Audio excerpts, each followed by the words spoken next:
Dwight, if you'd prefer, you can do your own introduction. I'm not sure if I know everything now, but. Well, you go ahead. All right. Welcome to the fifth guest speaker event, fourth guest speaker event of the year, with Dwight George as our guest speaker. He used to work at Validitech, a partner with Wilson Hacks, but recently left it for what was the company's name? Sorry. Leidos. Leidos, thank you. And he's worked with many federal partner companies in the area in computer science, and he has a lot of experience making money in the federal market. So he's here to give a presentation on that. Dwight, take it away. All right, Sammy, thank you very much. And it has been a real rewarding working with you for the last few months and the opportunities with Wilson High School. And for Sammy and Alex in particular, I'll apologize. But you guys have coded more recently than I have, and this was prepared for a hackathon. But the subject matter was really science, technology, engineering, and mathematics.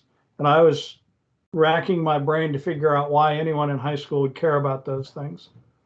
And what I came up with is they are a great way to get a great career and make a lot of money. So I came up with the second title, which was Making Money in the Federal Information Technology Market. I will point out I am now officially an enterprise IT solutions architect for Leidos. That is new news. That's very new news. But as we get into the next slide, I think you'll see that I'll share a lot of my path and the road trip that got me here. I've been doing IT for the federal government for over 35 years.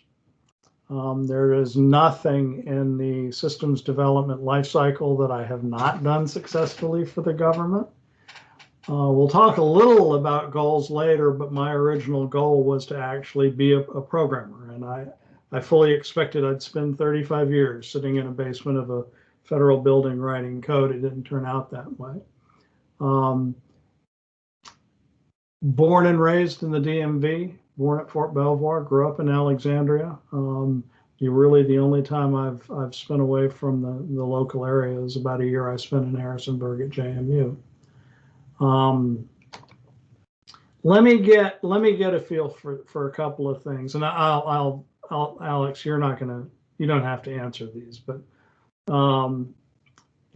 Sammy Maxwell, why did you join today? What are your interests? What do you want to do? You don't have to go on mute.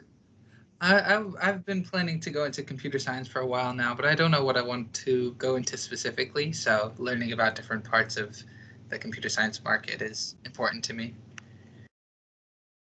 Excellent. Is that Sammy Maxwell?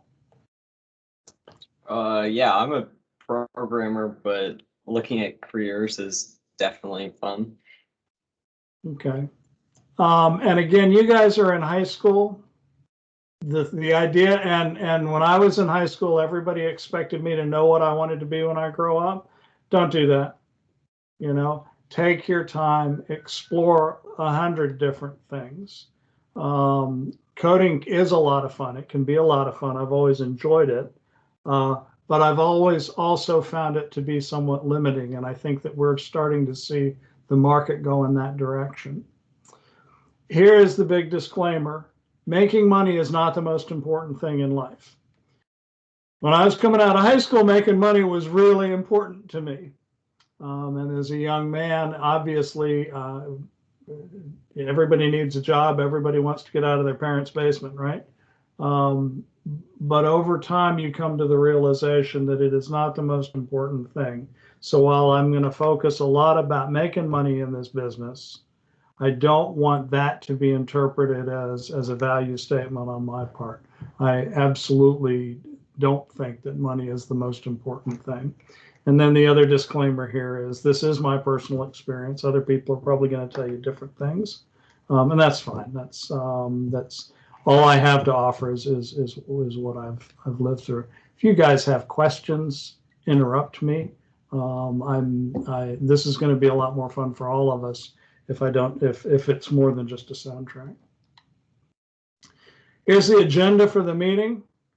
Your skills plus opportunities equal a job.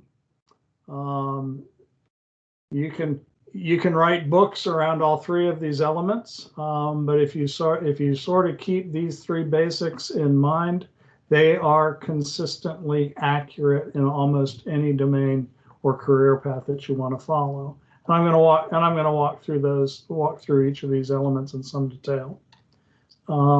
Skills, ability, what you can do. This was developed for a hackathon, but you guys are interested in IT. Code, code, code. It's always about code. And both of you guys have talked about you want to be programmers. So I'm not gonna hammer again on have you written the code. I'll be honest with you, you've probably written code more recently than I have. But certainly when I got into this business, being a coder, being a programmer was the goal and the objective. Why is it important? Maxwell, you go first this time. Why is coding important if you want to be in IT? IT and tech is all built on code, so knowing how it works, very important. Okay. So code is how human beings tell the machines what to do or what not to do. It's really that simple. It's a representational instruction set. And when I got into this business, it was actually fairly thin. I actually learned how to write machine level code on an IBM mainframe initially. And anymore, these systems are intelligent enough to where they can write their own code. But the code is the representation. It is the language, and that's why you hear about programming languages. It's the way that we communicate our requirements to the machines to execute. And that's all it is. It's not magic. And that's why, and I put in here, it can lead to anything, but that's why when you're in high school, and I'm thrilled to be able to tell you guys this, look beyond just code. Look at engineering. Look at robotics. So robotics is a separate engineering discipline that I know precious little about. But I know this, every one of those robots is running some form of OS and some form of code to instruct the OS how to make the machine work. Likewise for science, whether you're dealing with, the genome mapping of DNA sequences, some of the biometric features that we now implement in our cybersecurity system. All of those are very, very intriguing disciplines and paths to go down. They are all communicated to the computer from code, from computer programming code. So to me, anymore, code is a goal for a skill to have, but it is a skill that augments some form of domain expertise. Now, that domain may very well be in information technology, but it could be in almost anything. And coding and the ability to code well can give you that entree, that entrance into being able to do it. How do you get skills? You guys know this pretty much, or you're learning it very, very fast. Education, training, you can get your diploma, both from high school, but you can also get your diploma from colleges, get your diploma from trade schools, you can get certifications. I saw a cartoon recently on LinkedIn about what those pieces of paper are worth, because real world experience will trump that education in a heartbeat. And I have a typo now, OTJ, on the job training.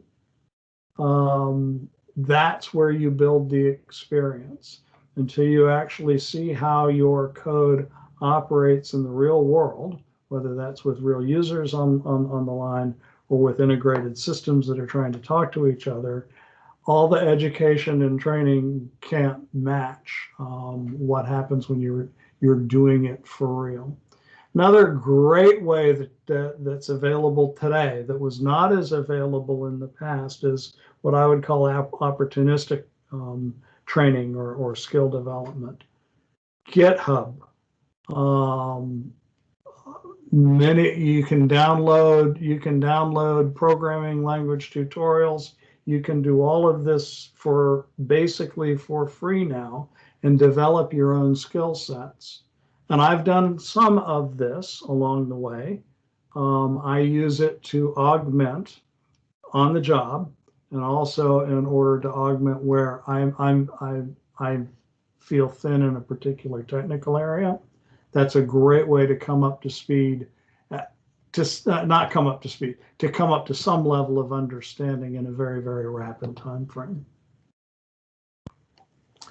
Types of skills, hot skills. Everybody wants to be an Agile developer. I'm going to be a Python developer. Python is one of those that I've never written production code, but I could make my way through a Python installation if I had to. You guys know what DevOps are? DevSecOps. To me, DevOps or DevSecOps is what is happening to a large number of the IT ops engineering jobs are all becoming automated and code driven. It's an important career consideration because DevOps is a very, very hot skill to have. But the goal of DevOps is for the human engineers to work themselves out of business. So it's going to be a dwindling skill set over time.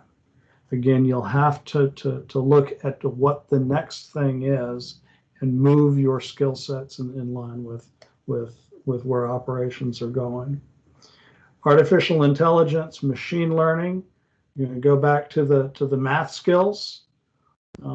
Nothing new under the sun under AI and ML. These algorithms have been around for a very long time. The difference is the amount of computer resources and the cheapness of those computer resources to be able to apply them. I have my doubts that machines are ever going to take over the world. I've been hearing that story for over 35 years now, and the machines haven't taken over the world yet.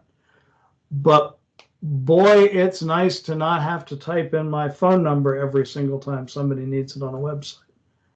And again, there is an example of the machine being intelligent enough to know that it wants Dwight's phone number again. Let me go ahead and put it out there.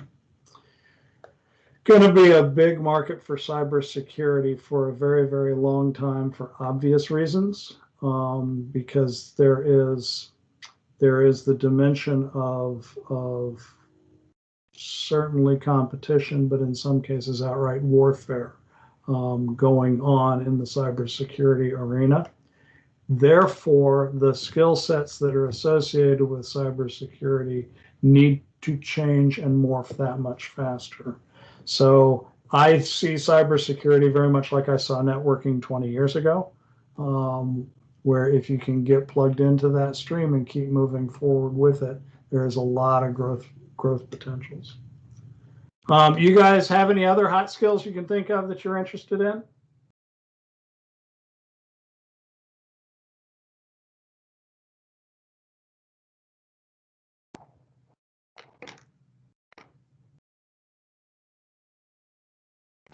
You there? I think you covered a lot of the good ones. Also point out, I don't know if you see the participants list, but we have a bunch more people here now too.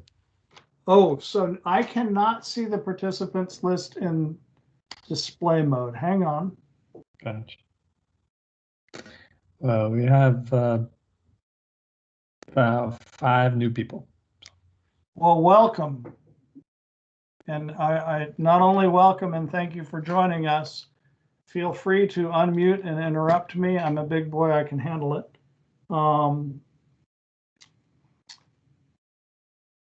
And then I had this, I did have the tagline on here, current skills. So the bullet that I didn't really address, though, other skills, so-called soft skills, communications, interpersonal skills, team skills, leadership skills. Everybody wants to be an agile developer. How many people know by definition what a Scrum Master does? Any volunteers? Come on. Feel free to get it wrong. It's not something we cover in our current curriculum. Okay. Unless they've been doing outside research, they probably aren't familiar with the role. But Yeah, personally, I've never heard of it. Just I'm not sure. Oh, okay. Yeah, I've So never heard. when you look into agile development is the way that modern software programming is done. It is done in small teams by multidisciplined programmers. The Scrum Master on a Scrum team is a servant leader. He actually serves the other members of the team. It's all about the soft skills, not about the programming skills. Now, Scrum Master does need coding skills, don't get me wrong. But what's really important in that role is the ability to facilitate the rest of the team, not because you're going to have all-star programmers on the team. You're going to have all-star domain people on the team, but it is that leadership and interpersonal skills that come on that characterize that particular role. And it's a very, very important role and a very well compensated role. The reason I bring this one up is this is stuff that you can learn in high school. Learning how to speak well, learning how to interact with other people well, learning how to get the person who may be more shy to participate. These are skills that when I look at my career and I look at my life, I started learning this stuff when I was in high school. So even if you can't be in the PhD machine learning algorithm classes, you can be developing skills that can directly contribute to being an agile developer, I think regardless of where you are in your life. Okay, the second big piece I wanted to talk about was opportunity. Again, my focus here was federal IT, and my focus was pretty much the DMV. Types of opportunity: federal government. You could be on a direct contract. You could be indirect, which means you're supporting the work that's being done on contract. It occurred to me when I looked at this earlier today. Talks about federal government, there's state government, there's local government, and then there's a bunch of varieties of each because many of these government agencies have different flavors of employment available. One of the reasons we're very, very fortunate in the DMV is that we have substantial commercial opportunities here as well. Of course, the big one here of late is headquarters 2, Amazon. I have been there for some meetings. It does exist already, even though they haven't built the tower. I listed some others: Capital One, Marriott. I think in the district, you've got Danaher and World Bank are both major corporations that are all local. They are all hiring IT. So one thing you can do is to go to these websites and look at their job boards and see what kind of skills they are looking for. Thousands upon thousands of small businesses, thousands and thousands of nonprofits. I have not worked for any nonprofits, but once again, there's no lack of opportunity in this market. I've been in this market a long time, and there's never a lack of opportunity. So we've got a bunch of people out there. I can get an answer from everybody on this. How many of you have a job right now? Anything, babysitting, cat sitting. I've had summer jobs in the past, but I don't have one right now. All right. I would encourage everybody to start finding, and school comes first, family comes first, yeah, but start learning what it's like to be in the workplace. And again, this is something that you can do in high school. It's not going to be a great job. You're not going to make $1 million, but you start developing those skills of understanding what it's like. When you're out in the market, how do I find the job? How do I connect with the government or headquarters 2 or Capital One? Your family and your friends, your real network, LinkedIn. I did not put Facebook on here, but social media, your digital family and friends. There's 2 different flavors of professionals that work with you in identifying opportunities. Recruiters for the company that are going to say, we need programmers with C# skills. So go find me programmers, so they will come after you. And then headhunters who will really work more for you and try to present your skill sets to likely employers. Another great asset, schools, open houses, career days, hackathons, taking advantage of all of those opportunities where you are working with, communicating with, showing off for people in the job market that you're looking to get into. Maybe another question would be, how many of you guys do have summer jobs planned for this summer? You can raise your hand or say something. I wish I could see the chat window. I can't. I see 2 hands have gone up for plan for summer employment. Terrific. Cool. So then once you get into a professional environment, how do you get the job? And I have a very specific reason for this picture. You're going to pull together a resume. A resume describes your skill in terms of experience. When you're coming out of high school, it's going to be very, very short. And you're going to find a job description on one of the ways that we've just talked through. And you're going to apply for that job description. And they are going to reject you. You're going to have to apply several times and you're going to get rejected. Ultimately, you will not be rejected and you will be called in for 1 or more interviews. And you'll probably get rejected from 1 or more interviews. Ultimately, you will get through the interview cycle and they will, in fact, agree to hire you. And you will negotiate, your employment terms, your benefits, your salary, those types of things. Much of that is standard now, but it can be different, particularly when you look at some of the different employment opportunities out there. To where you get the job offer, to where they actually say, yeah, we want you to come work for us. The reason for the graphic is to understand that this process involves a lot of rejection. Do not take it personally. This is all part of being in this business and managing a career. You're going to go through this a fair amount. When you start with friends and family, and the job that I have just taken actually started with friends, it minimizes some of the rejection, but it doesn't eliminate the rejection altogether. So the important thing is to have that self-confidence and understand that this is just the way these things go. The right job and the right match is out there if you just keep after it. Don't let one particular rejection turn you off from the whole process and decide that you're going to, become a professional Vegas gambler, which is where I always wanted to go.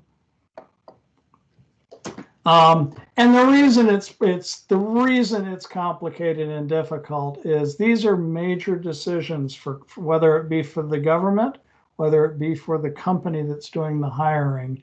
These are major, and you may think it's just a job, but companies put a lot of emphasis into trying to put the right person in the right job because people are your reputation.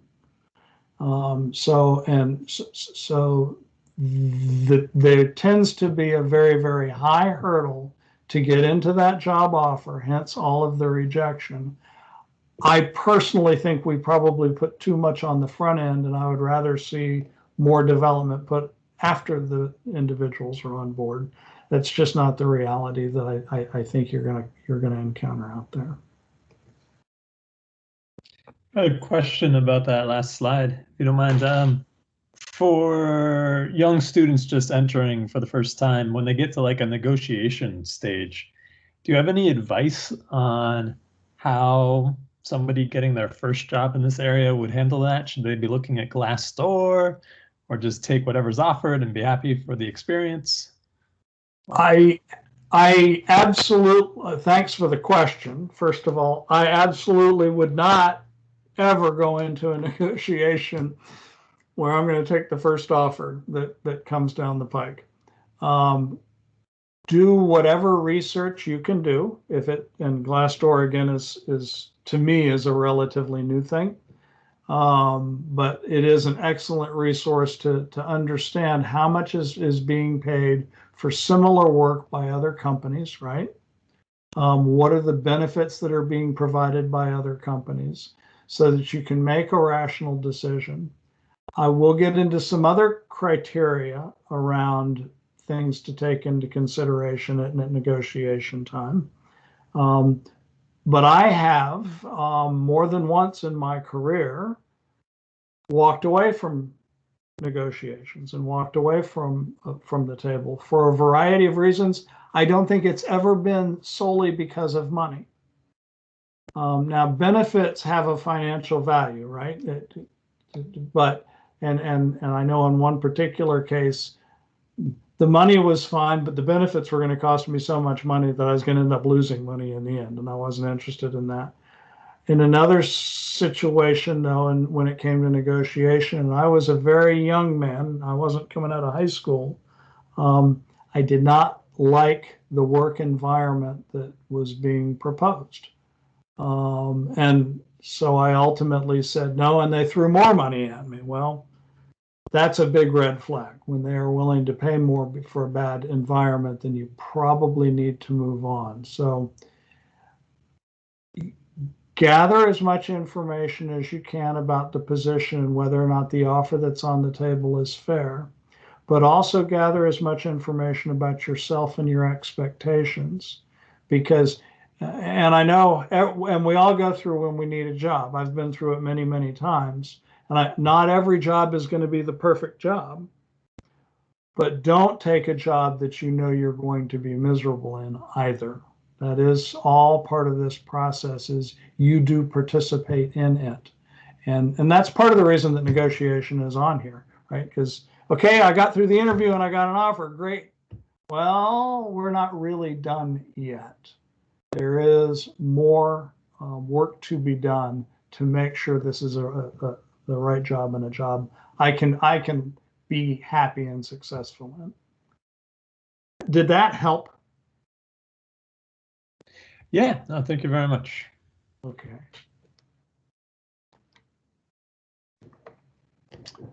So skills plus opportunity equals job. Job, career path.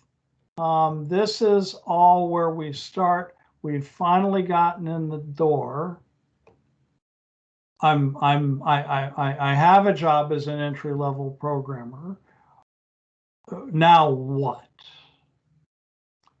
So you start thinking about a career, you start thinking about the future. Now, we've already talked about money is not the most important thing, but money is in a capitalist society the way we express ourselves.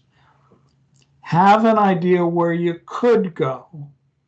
Coming out of high school, I didn't know what I wanted to be when I grow up. I don't know that I know what I want to be when I grow up today. But I do know where my opportunities lie.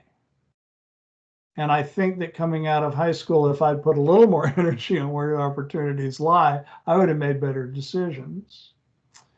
So you've got your entry-level job. You have some ideas of where you could go and things you could do that interest you. Pay some attention to where industry is going. Particularly the information technology market changes almost overnight. Things that I got paid very good money for 25 years ago aren't even done anymore. The computers do that for themselves. So almost no skill that you have today, no technical skill that you have today, is going to be viable by the end of your working career. So understand the direction that the industry in general is moving, that IT in particular is moving, and try to match the ideas of where you could go to where industry is going. The specific case I was just thinking of is I used to actually manually configure a particular part of a processing board that we would put in microcomputers. And it was really, really cool. I had to have special glasses and I was probably one of 5 people in the country that could configure these particular boards for these particular purposes. If I really wanted to do that as a career, I was going to need to probably leave the Washington area and go to work for a manufacturer where I could physically work on manufacturing boards. And that was not something that I wanted to do. So I had to move from that skill into some other areas, even though I was highly regarded for it, because those boards today, well, we don't even talk about boards like that anymore, but within a couple of years, those boards automatically checked in with the BIOS and configured themselves. So while I was good at it at a particular point in time, the industry was going to leave that point in time. There is a lot of stuff that right now in IT you can get pretty good jobs for that DevOps is going to do away with. The jobs simply aren't going to exist in another 5 or 10 years. Money, I promised you money. It's got nothing to do with IT, or very little to do with IT. Principle of supply and demand. You guys are in high school. You probably haven't had economics yet. I don't know. The greater the demand for people with specific skills, the more they're going to get paid. That's the reason that everybody wants to be a programmer. It's a very specific skill, and if you're good at it, you're going to get paid. The converse of that, the law of supply and demand, is the more people get paid, the more people want to get into that particular slot. So part of your evaluation in your career is to understand where the demand is going to be, and then make sure your skills are going to put you into that demand pool and put it into that demand pool competitively.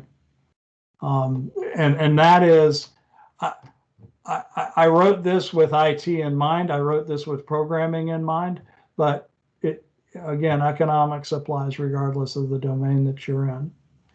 I can promise you in high school, I never thought about these things.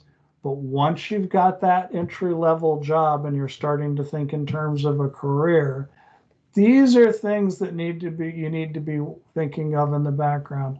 I know a lot of people, a lot of good people that I've worked with over the years that have simply trusted their employers to provide a career path for them. Doesn't happen.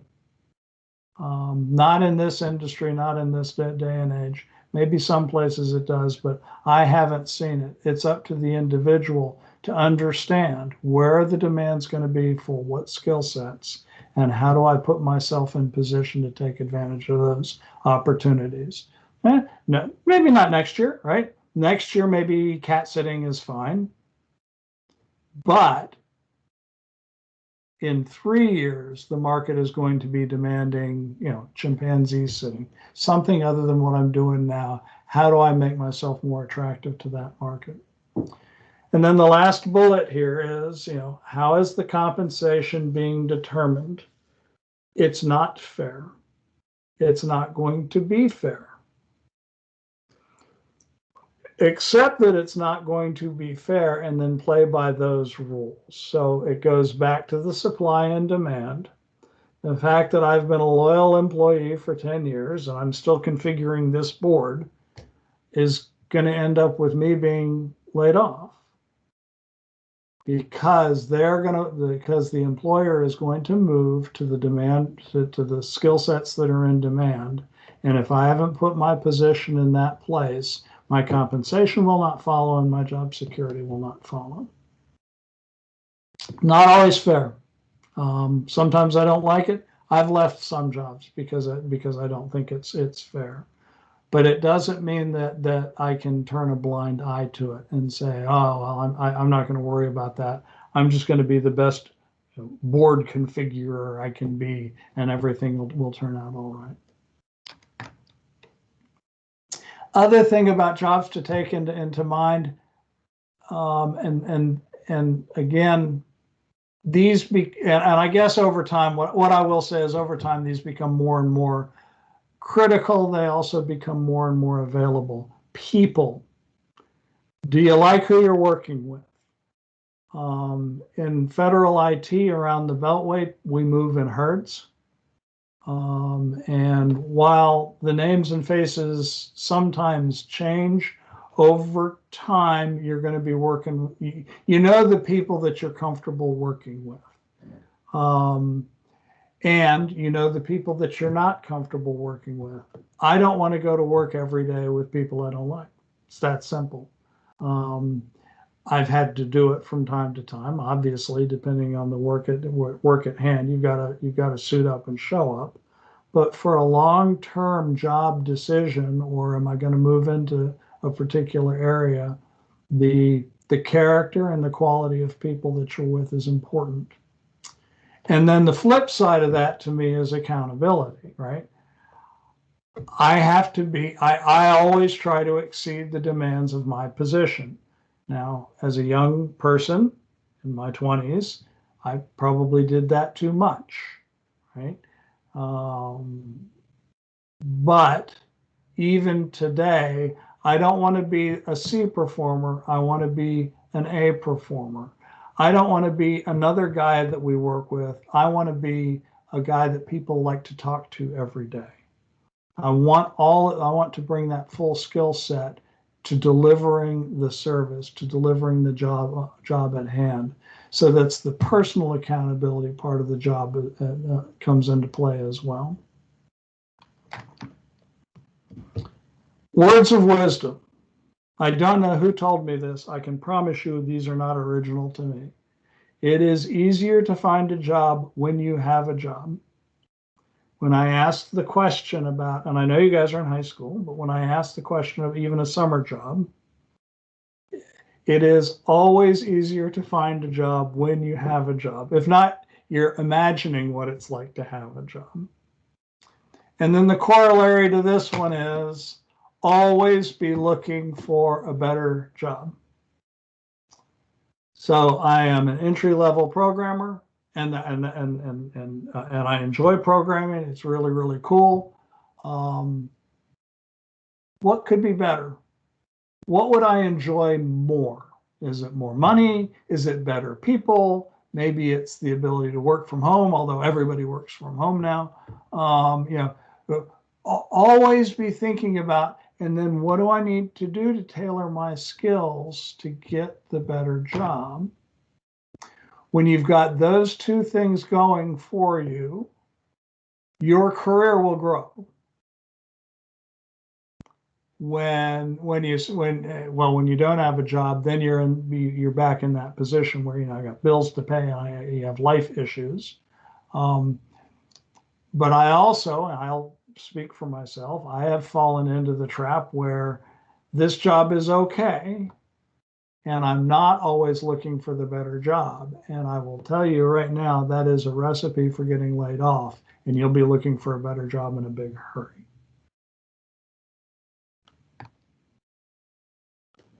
Let me break. I want to make sure people are out there. Is everybody still out there? Where are you? Yeah, Yeah. Yep. Have I scared anybody off? Does anybody No. want to go into like watching cats or?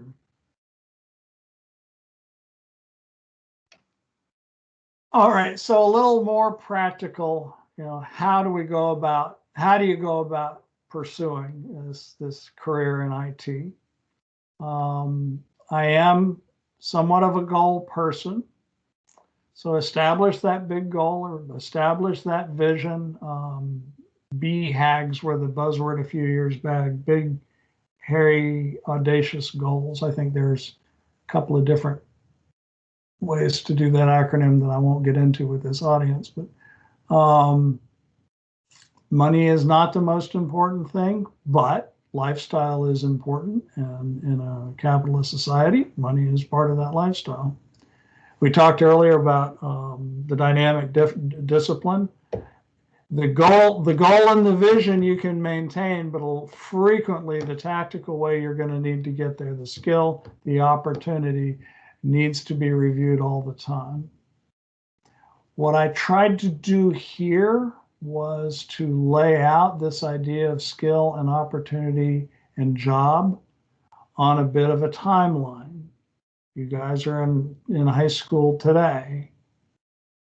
What do you think it's going to look like in 2 years? What do you think it's going to look like in 4 years? Don't worry about what it's going to look like in 30 years. Trust me, I've been there, done that. So again, some of the skills, you guys are in codathons and hackathons today. So you're developing some hands-on coding ability. You can work on the written and spoken communications. I won't ask how many of you have an A in English. I didn't. Fortunately, I had a very good English teacher, and all of those skills somehow managed to stick, regardless of my lack of interest. And interpersonal skills. You guys are here at 4 o'clock in the afternoon after school. You're involved in groups outside of school. Those are opportunities to develop those interpersonal skills that I'm telling you will become more important than straight ability to code. What are your opportunities? They're limited. I'm not going to blow smoke. You don't have a lot of skill right now, and you don't have a lot of availability right now. Your job is to graduate from high school. And you're not going to get paid very much. You may get beer money. That was about all I made when I was in high school. But 2 years, some things can change. You can start developing some professionalism because you will have more control over your time. You can start looking at how do I go beyond straight IT and straight coding and look into the mathematics or the engineering that might be associated with it. You can look at the domains and start experimenting in the domain that you think might interest you, and you might learn that it doesn't. I tell everybody, all the young people I talk to, do not just learn how to code, get some domain experience. If it's finance, if it's healthcare, just because simply knowing how to code is not gonna give you that career path that we've already covered. You've got to have some other areas. Opportunity. So you graduate, you're in high school now, you're going to graduate from high school. I hope everybody has, and I hope everybody takes advantage of the opportunity to go to college. You may not. I had the opportunity and squandered it, and ended up going the entry-level IT route. Now, I did go to a technical school, but it is a tough road regardless of which path you take. But it also offers some different opportunities. If you want to get into the serious mathematics, into the serious engineering, if you want to explore science, you're going to have to work that through some advanced curriculum that you're not going to get in high school. An alternative to going to college full-time may very well be that you get a job at entry-level IT that helps you pay for that college degree. Ultimately, that was the path that I was able to take. So again, we're looking down the road a little bit, and maybe that will help you appreciate what you can do in college rather than going straight into the workforce. I wish that had been the case for me. It wasn't. Job opportunities, 2 years, probably not going to be much better than they are now. I started making pretty decent bread in IT pretty quickly. But I got to tell you, my associates that spent the time in college and took the 4 years to get the degree outstripped me very, very quickly. That's why I ended up going back. And then we look into 4 years and beyond. Skills, artificial intelligence would be math, engineering sciences. You're really into professional stuff now. If you want to get into management disciplines, if you want to get into leadership, I talk about this under the job. There's really, you get to a place where the opportunities are unlimited. I will say this, and again, personal experience comes to play. Unlimited opportunity, but go back and look at the balance. Money is not the most important thing. 4 years after high school graduation, you may have a spouse, you may have a family. There are other things in life that, while not limiting opportunity, you have to have balanced opportunity. And it's a career path now. You can start looking at what is the next step I need to take in order to grow into a better job. I hope that this looks exciting. You can do one of these every day. I said I was a goal person. What I'm not is a fixed and concrete goal person, right? You can easily update your plan every day. There's never been a goal that I have achieved 100%, but without a goal, I would never have achieved anything. I've got 3 minutes. Look at the timing. So my conclusion, the main thing, the first thing I would tell you, enjoy, have a good time. If you're not having a good time, you're doing it wrong. Be true to yourself and always learn something. This was put together for a hackathon. Win the hackathon. I'm a bit of a competitor, and the types of activities in hackathons are a very healthy way to compete. You can go ahead and write your resume right now. I don't care if you're in high school. I don't care if you have no experience. You can start understanding what it's like to put one together. Use it to create a LinkedIn profile. Set up your account.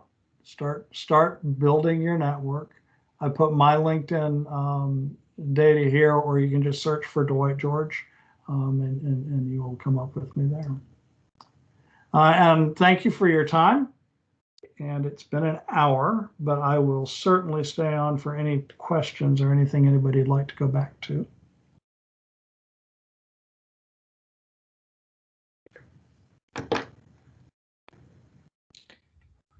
One question. It sounds like you've had a variety of different work experiences over many years in the area. Any favorites? Any jobs you've enjoyed the most? So, hard question. And there is a difference to me between favorites and most rewarding.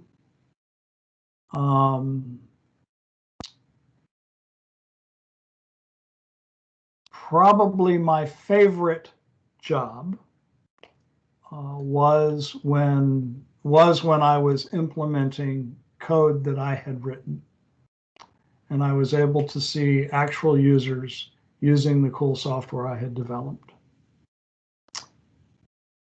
But my most rewarding job was as ops manager for Office Secretary of Defense AT&L, and leading a team of about 60 IT professionals, engineers, programmers, ops people, help desk, and being able to see some of sort of the beginning of this presentation, starting to see how I could help other people progress in their careers and how that helped me progress in mine. By far, the greatest rewards in this job have come from the relationships with other people. Thank you very much. I really appreciate your time. Anybody else have any last questions before we let them go?